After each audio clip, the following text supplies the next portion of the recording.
Over 100 property owners in Shanghai protest with white papers, facing police suppression. CCP extends knife control to Beijing amidst unrest.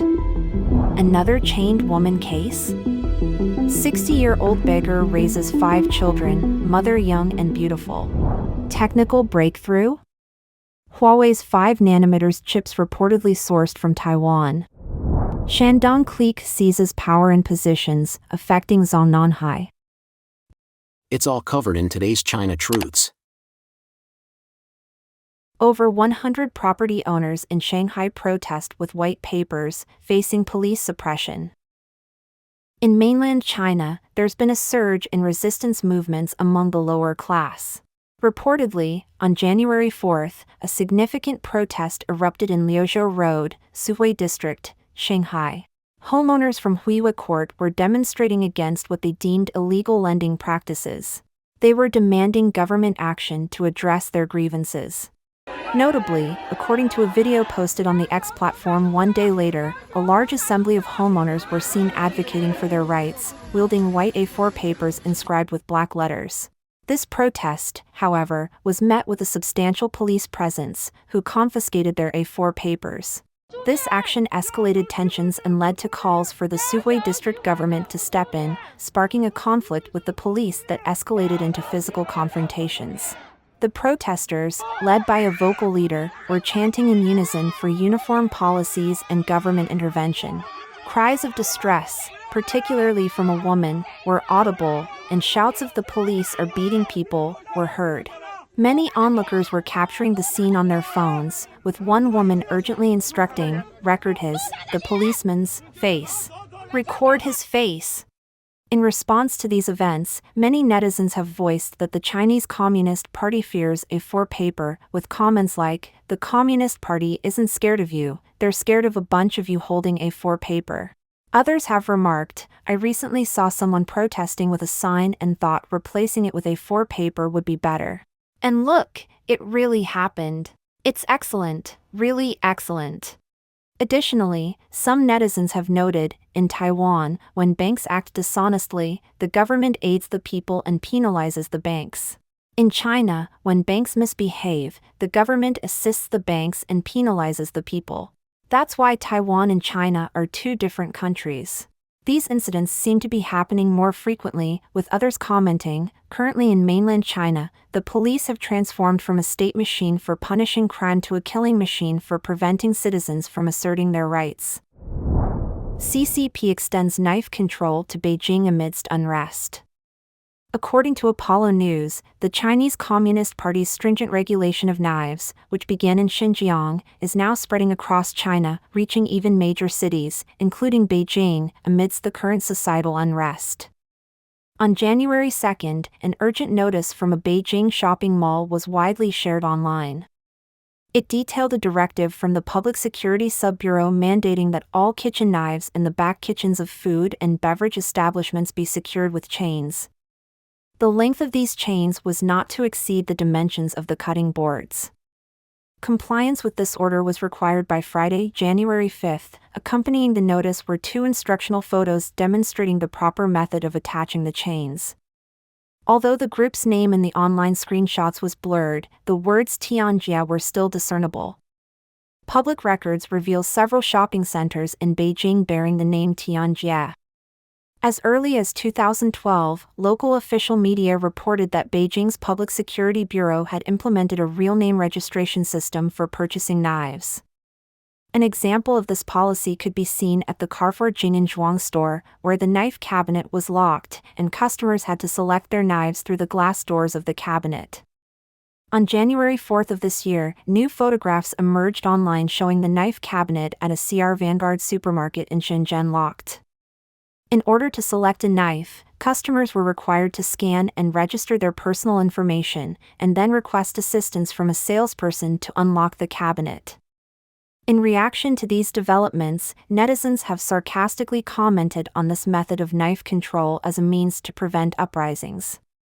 Remarks such as "the last time this happened was during the Yuan dynasty," and questions like "are we heading towards a scenario where 10 households share one chained-up kitchen knife" illustrate the public's skepticism and concerns about these measures. Another chained woman case?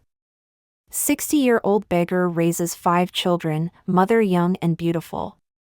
In an effort to endorse the Have More Children policy, Chinese state media recently circulated a video featuring an impoverished elderly man in Hunan who has fathered multiple children. The video referenced the children's young and attractive mother, a detail that evoked public associations with the infamous Suzhou chained woman case.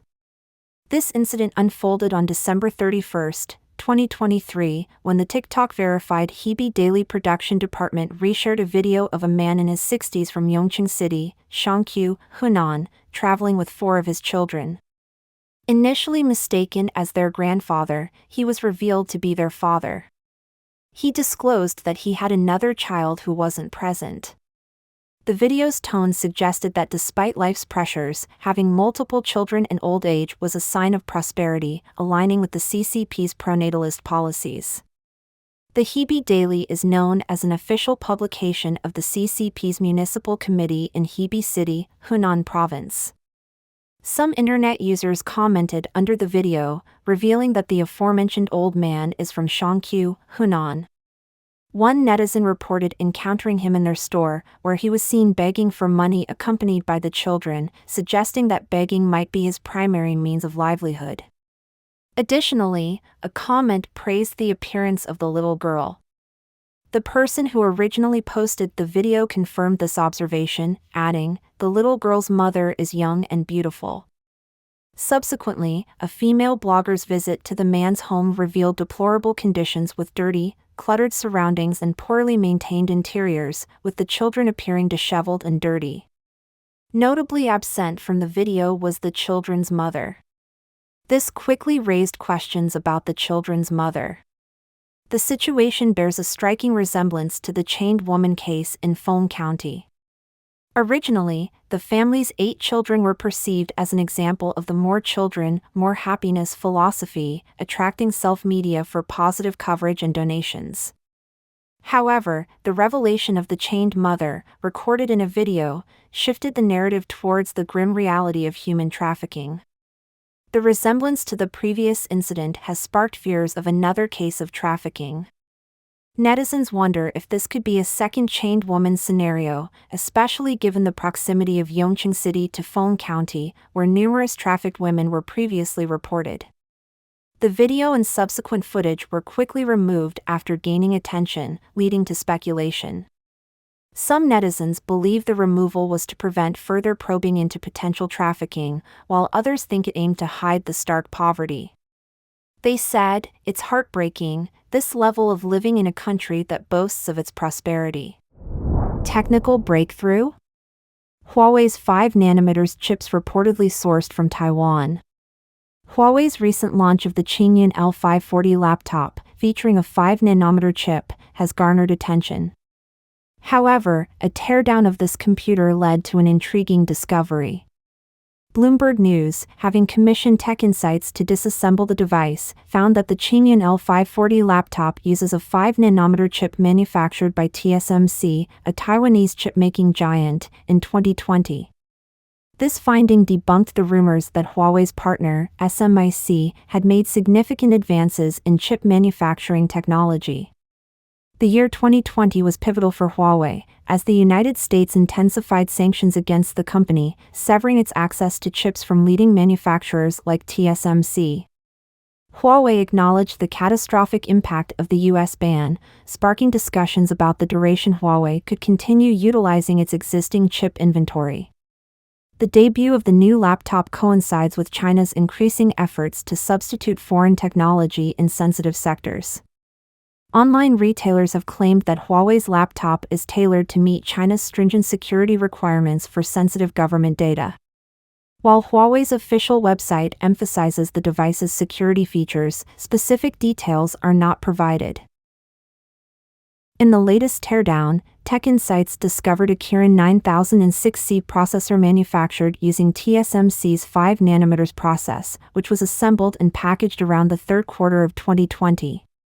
Previously, industry experts speculated that SMIC developed a workaround to deal with U.S. sanctions and achieved the milestone of manufacturing 5nm chips, allowing Huawei to launch the Qingyun L540. If this speculation becomes reality, it will mark another technological advancement for SMIC. Following the public release of the teardown results, SMIC's stock price dropped by 2% in Hong Kong on Friday, January 5. Before the United States tightened sanctions, TSMC supplied Huawei with advanced 5nm chips. It's unclear how Huawei obtained the processor, which was made more than 3 years ago, despite U.S. sanctions. After Huawei was included in the U.S. Export Control Entity List in 2019, it began to hoard important chips in large quantities. The United States tightened export restrictions on Huawei in 2020. In order to comply with U.S. trade restrictions, chip manufacturing giants such as TSMC began to stop accepting orders from Huawei. The U.S.-China chip war has continued from the Trump administration to the Biden administration. In October 2022, the Biden administration announced the most comprehensive and severe chip export restrictions to China. It not only restricted chip exports, but also expanded export controls for the first time to prevent Americans from supporting the development or production of Beijing's certain high-end chips without a license. Japan and the Netherlands later joined the U.S. effort to impose restrictions on the export of advanced chip manufacturing equipment, further blocking China's access to high-end chips. Shandong Clique seizes power and positions, affecting Zhongnanhai. The Epoch Times recently highlighted a significant development within the Chinese Communist Party. A surge of officials from Shandong province have been rapidly promoted in the recent reorganization of the CCP, drawing considerable attention. This is particularly noteworthy given the high number of Shandong natives in the current, 20th, Central Committee of the CCP, which comprises 205 members, with 32 hailing from Shandong. This trend has sparked rumors online about Peng Liyuan, the wife of Xi Jinping and a native of Yunqing, Shandong, potentially being involved in high-level power struggles and even being considered as a successor to Xi Jinping. The emergence of the Shandong clique within the military is exemplified by the recent appointments of Dong Jun and Hu Xiongming, both from Shandong, as the new Minister of Defense and Commander of the Navy, respectively. Additionally, many key military positions in the Central Committee, such as the Political Commissar of the Rocket Force, Commander of the People's Armed Police, Political Commissar of the Eastern Theater Command, and President of the Academy of Military Science, are occupied by officials from Shandong. The influence of the Shandong clique extends beyond the military, with the CCP's Ministry of Culture and Tourism reportedly being heavily influenced by this group. Key figures among the 32 Shandong representatives in the Central Committee include Wang Huning, a member of the Politburo Standing Committee. Additionally, high-ranking national officials such as the Chief Justice of the Supreme Court, Minister of Education, Head of the State-Owned Assets Supervision and Administration Commission, and Minister of Justice are also from Shandong. Wang Huntao, chairman of the National Committee of the China Democracy Party, provided insight into the historical significance of the Shandong clique within the CCP to the Epoch Times on January 5. He explained that since the Red Army period of the CCP, Shandong has been an essential base for CCP officials. After the CCP's victory in the Civil War and during Deng Xiaoping's era, many officials from the Shandong Field Army were promoted, leading to a sustained prevalence of Shandong natives within the CCP's ranks.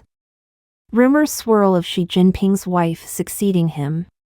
These rumors began to surface partly because of the rapid rise of officials from Shandong, especially Ma Xingrui, the current Politburo member and Xinjiang secretary, who is considered close to Peng Liyuan. Some even speculate that Peng has her own faction. Recently, some netizens have even suggested that Peng Liyuan could be Xi's successor. They draw parallels to the history of the Chinese Communist Party, where the dictator Mao Zedong also let his wife Jiang Qing play a role in politics. Xi Jinping's recent public appearances, marked by physical instability and near falls, have sparked concerns about his health. This has led to online predictions about Xi's potential death being the top black swan event of 2024. This has reignited speculation about his successor. Su Ziyun, director of the Strategy and Resources Institute of the National Defense and Security Research Institute of Taiwan, noted that the Shandong clique later expanded into politics, and now with so many people in high positions, it's easy to be suspected. People are saying that Peng Liyuan is the leader of the Shandong clique, fearing it might turn into another Gang of Four of the 21st century. Because Xi Jinping is now taking an extreme left path and also following his wife's influence, forming the Shandong clique, this is a bad sign for the CCP. However, Feng Chongyi argues that the precedent set after Mao's death, where influential families like those of Deng Xiaoping and Qin Yin chose business over politics for their descendants, indicates that Xi is unlikely to pass power to his wife or children. Wang Huntao also dismisses the idea of Peng Liyuan as Xi's successor, citing her lack of political clout and revealing that Xi and Xi Jinping reportedly have a strained relationship. He said, a driver who used to work for Xi Jinping in Fujian, who was also his bodyguard, and later became a member of our Democracy Party, said that Peng Liyuan didn't live with Xi Jinping at all. They were on the verge of divorce, and there were claims that Xi Jinping beat his wife. You think Peng Liyuan has no background. Xi Jinping married her because she was beautiful. How could Xi Jinping listen to her? He doesn't listen to so many people around him, not even his brother. How could he possibly listen to Peng Liyuan? Their relationship is not good, they are completely a political couple now. Don't forget to leave a comment in the section below to share your opinions on today's topic with us. Make sure to like and subscribe to see more interesting topics from China Truths.